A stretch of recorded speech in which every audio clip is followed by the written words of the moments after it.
ఈ మెగా డిఎస్సిలో అక్రమాలు జరిగాయని మీరు ఒక పోరాటం స్టార్ట్ చేశారు. అయితే ఈ మెగా డిఎస్సిలో అక్రమాలు నిరూపించాలంటూ మంత్రి లోకేష్ గారు మీకు సవాల్ కూడా చేశారు, దీనిపై చర్చకు సిద్ధమని. కాదు రమేష్, ఆధారాలతో సహా నేను చూపించినాను, నువ్వు ఉన్నావు.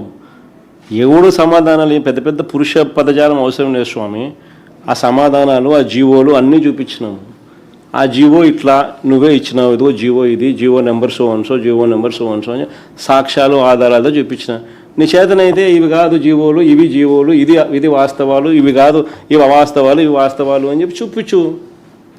ఊరికే అవన్నీ ఏమీ చేయకోకుండా ఊరికే పబ్లిసిటీ కోసము ఊరికే మాట్లాడడం ఎందుకు?